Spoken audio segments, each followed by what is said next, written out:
No matter where we turn, there is another headline about AI taking over the world. And it's not just taking our jobs, but writing poetry, designing art, and composing symphonies. Can a robot write a symphony? Can a robot turn a canvas into a beautiful masterpiece? Can you? So when you see the Dinosaur Statistics Canada producing reports about AI's potential impact on the Canadian job market, especially today when the unemployment is at 8-year high, now we know getting serious. So in this video, we will dive into the world of AI and explore which jobs are at risk, which jobs are safe, and what we all can do to future-proof our careers. The threat of automation has always been around, as early as 5,000 years ago. That's when Egyptians created water clocks with human figurines to strike the hour bells, and that replaced real humans doing the job. Fast forward to 1954, the first industrial robot was created in the USA. This hydraulic arm could lift and manipulate heavy loads. It was first used in a General Motors factory, dramatically increasing efficiency and safety by taking on hazardous and monotonous tasks. This robotic arm is largely known to mark the beginning of a new era of manufacturing, where robots would take on roles traditionally held by human workers. The first use of AI can date back to 1951, when Christopher Strachey, a British computer scientist, developed the first AI program called the Checkers, which could play the checkers. We then had Deep Blue AI beat the world's best chess master in a chess match in 1997. And 25 years later, we now have AI generating images, videos, and even creating web applications. Historically, automation hit routine, manual, and low-skill jobs the hardest, like manufacturing, warehousing, and agriculture. But with the rise of generative AI, high-skilled jobs that require complex decision-making are not exempt anymore. According to the studies, around 60% of Canadian workers could experience some level of AI-driven change in the next decade, with fields like tech, finance, education, and healthcare most exposed. But what we want to know is to which extent our jobs will be affected. And the answer lies in this graph. It has the potential to tell us which jobs are here to stay and which ones will be automated by AI. Now, we cannot know for sure what will happen in 10 years or 20, but this is a good starting point to give us some food for thought. What we will pay extra attention to is these two quadrants: high AI exposure with low complementarity and high exposure with high complementarity. Exposure graph relates to how likely the job will be affected by AI. Complementarity refers to how well a job can work together with AI. So this quadrant, high AI exposure with low complementarity, these are the jobs that are at most risk from AI because they're highly likely to be automated. They have the tasks that don't really work well with AI. It's either the human or the AI doing the job, not both of them together. So for these jobs, this report predicts that AI will take over these jobs, and there's not going to be much room for the workers to adapt or work with AI tools. And then there's this quadrant, high AI exposure and high complementarity. These are the jobs that are also at some risk of being affected by AI, but they have a lot of tasks that work alongside AI, enhancing productivity or allowing workers to focus on more creative or strategic aspects of work and taking on more monotonous and repetitive tasks. And then we also have these two quadrants. For the purpose of this video, we've grouped them into one since they generally are not that much affected by AI. And let's call this bucket the low AI exposure. These jobs are either not very exposed to AI in the first place, or they don't rely on tasks that AI can do so easily. Jumping ahead of the train, I'll say that this specific Canadian graph looks very similar to the graphs other international organizations have produced. And that makes sense because the task and challenges and the knowledge of each profession is rather similar across the whole world. Interestingly, less developed countries see a lower potential impact, with only 40% of workers affecting in emerging economies and 26% in low-income countries. And why is that? Well, less developed economies are simply not that ready for AI. They often lack the infrastructure needed for it, like high-speed internet, computing power, and data storage. These countries also rely more on manual labor sectors like agriculture and basic manufacturing. These are much less prone to AI automation education, at least for now, as opposed to industries like tech or finance, which are a lot more common in higher income countries like Canada and most of the OECD countries. So it's no longer about robots replacing factory workers. With the rise of generative AI and its ability to process information, to learn and even make decisions, it means it will impact high-skilled jobs. You know how everyone keeps saying that, hey, you should get a good education and you'll be future-proof? Well, no longer anymore, I guess. Yeah, a master's degree no longer gives us the immunity for AI takeover. So what will give us that immunity though? To figure that out, a bunch of researchers led by this guy developed an AIOE index to measure the potential impact of AI on different occupations. That's where we get all of these quadrants from. And that's what I find even more interesting about this report, and that's how I like to think about technology and AI in general. Technology is inherently neutral, and it's humans that choose to either do good or not so good things with it. So it's not just all doom and gloom. AI could actually make our jobs better, more exciting and more fulfilling even. And that's where things get really interesting. Human brain and mind are limited. A research once revealed that a human brain can only hold 7 ± 2 objects in their short-term memory. Our information processing capacity and speed are rather limited. And AI, on the other hand, can hold all the world's knowledge at once. It can access it all at a fraction of the second and help us make much better decisions faster.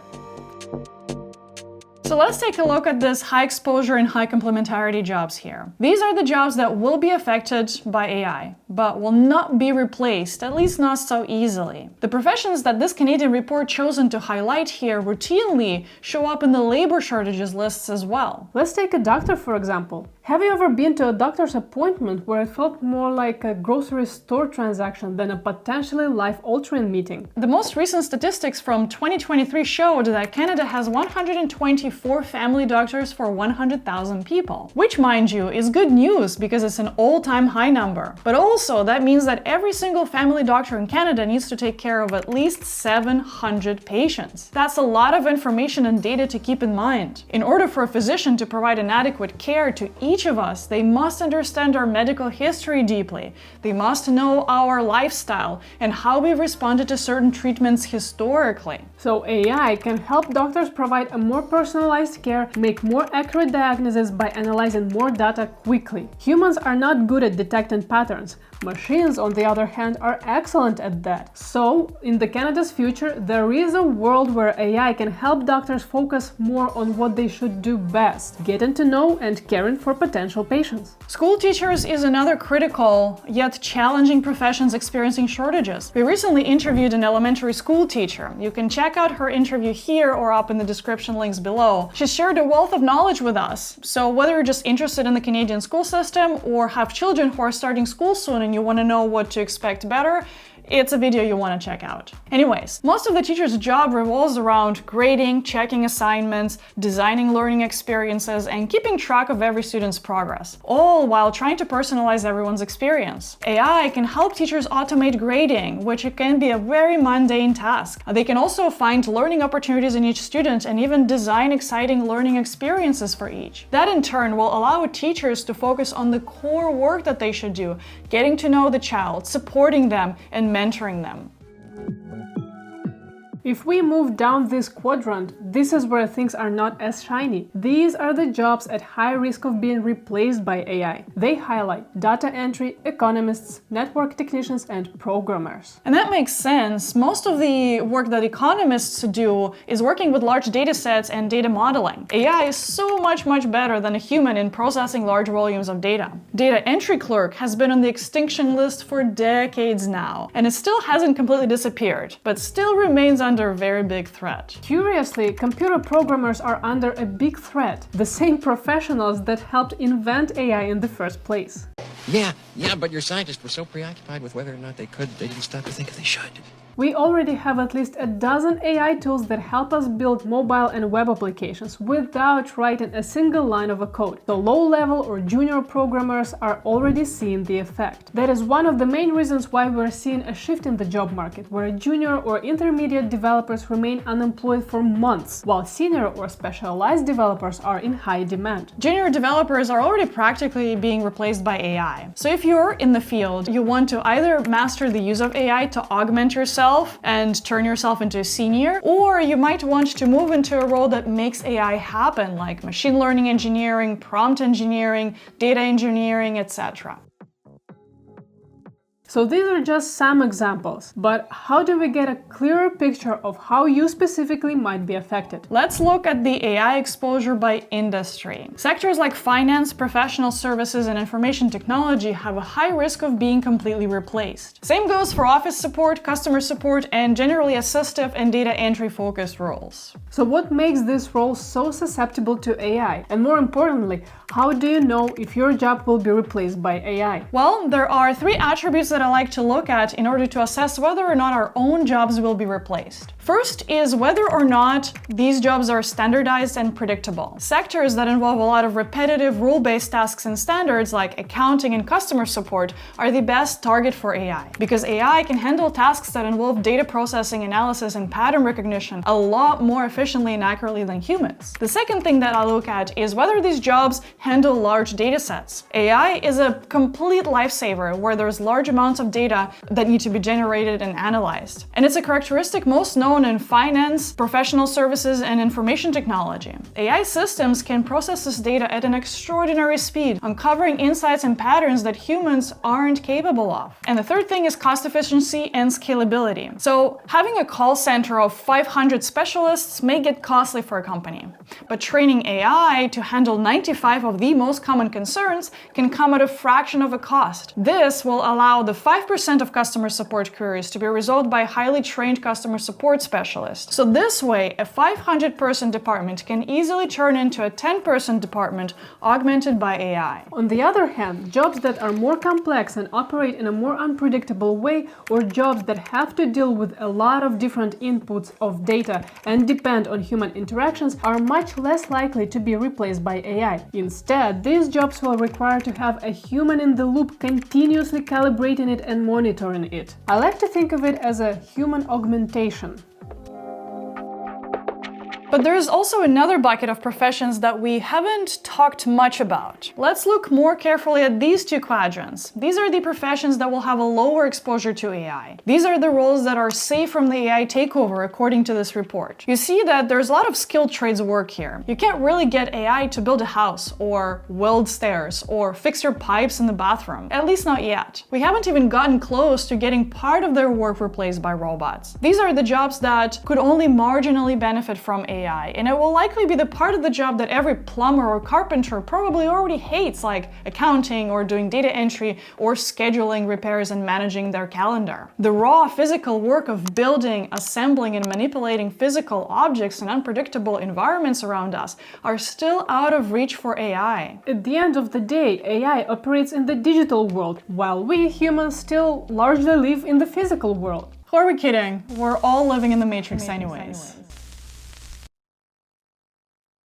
So what can we do to stay ahead and ensure that we are not left behind? Well, we start focusing on the skills that AI can't replicate. Think about how we can leverage our human abilities like critical thinking, empathy, and problem solving. If you're in this quadrant, start learning about how AI is affecting your industry and profession. Jump ahead of the curve and see what the bright future with AI alongside you might look like. Alongside you, not instead of you. You can also take a look at what AI tools exist in your profession now that can make your most boring tasks much easier today, and learn how to use it. And if you're in this quadrant, consider looking at tangential career paths that are less exposed to AI. For instance, if you're in customer support, you could consider a career in sales or customer relationship management. If you're an accountant, you could perhaps specialize on more strategic aspects of accounting, like advisory or consulting. If you're a programmer, you focus more on machine learning, neural networks, or AI integration and data engineering. As you notice, most of these upskilling paths heavily involve inherently human skills still. Things like creativity, communication, critical thinking, problem solving, all these are going to be a lot more valuable now with AI than ever. Those are the skills that will set us apart no matter what the AI is up to. And as AI continues to take over tasks that were once considered high skill, what does that mean for how we define and value knowledge in the future? Let us know in the comments below. And remember,